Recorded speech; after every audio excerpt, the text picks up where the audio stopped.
welcome back to McClatchy Maths. My name is Natalie McClatchy and today we are continuing our series on the 2024 external exams in Queensland by looking at sequences from the multiple choice paper 1, questions 8 and 9. Now I just want to let you know a little bit more about how you can engage further with us here at McClatchy Maths. Firstly, you could like and subscribe to the channel.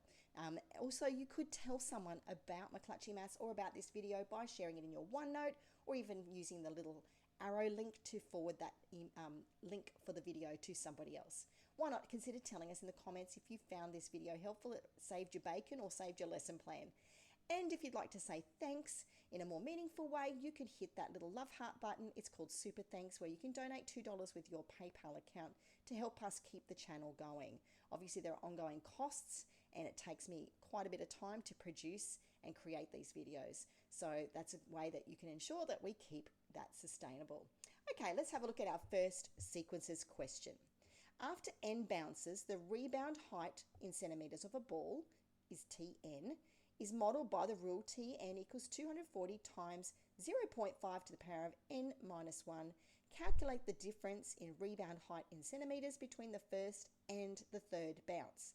So just having a look at this question, first of all, lots of textbooks have bouncing ball questions. So this should be a simple, familiar style question. You should have practiced some bouncy ball questions while you're at school and studying. And if you haven't got any in your textbook, you could always flick me an email and I'll forward you some. Okay, looking at this particular recursion relation, I can see there's a power here, which means straight away that what we are looking at is a geometric sequence. So at time n equals 1, we're going to substitute 1 into this particular recurrence relation. So we've got T1 equals T40 times 0.5 to the power of 1 take away 1. So this is what we're happening after the first bounce, what our rebound height is going to be. So 240 take away 0.5 to the power of 0, anything to the power of 0 is simply 1. So 240 times 1 is it's 240 centimetres after the first bounce. Okay, that's my first rebound height. Now I need to do this again for T2 and T3. So with T2, I'm going to substitute that in. The only thing that's going to change is this power here. 2 take away 1 is simply 1, which means 240 times 0.5 to the power of 1. Anything to the power of 1 is just itself. And so half of 240 makes 120 centimetres.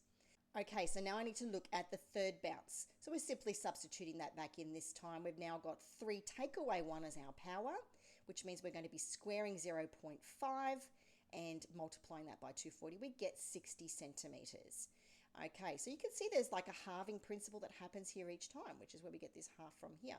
So this halves and this halves. So now I need to find the difference between the first bounce and the third bounce, which is 240 take away 60, which gives me 180 centimetres, which means my answer is C.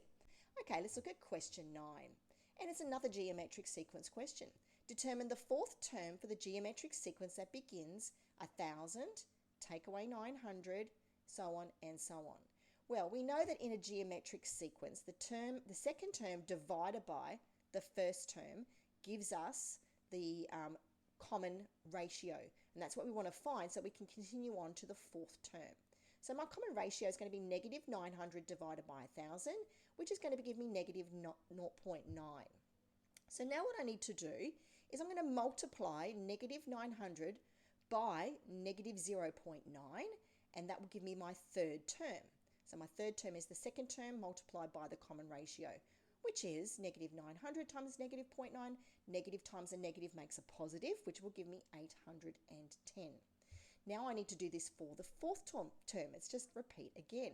So take that third term, which is 810, multiply it by negative 0.9. I'm going to get a negative number because a positive times a negative makes a negative, and I get negative 729, which means my answer is D. And that was all of the sequence questions from paper 1 that were multiple choice. If you've got any questions about what you saw today, mcclatchymaths@yahoo.com is the place to send those questions. And I'm Natalie McClatchy. You've been watching McClatchy Maths. Stay tuned for our upcoming videos. Have a wonderful day.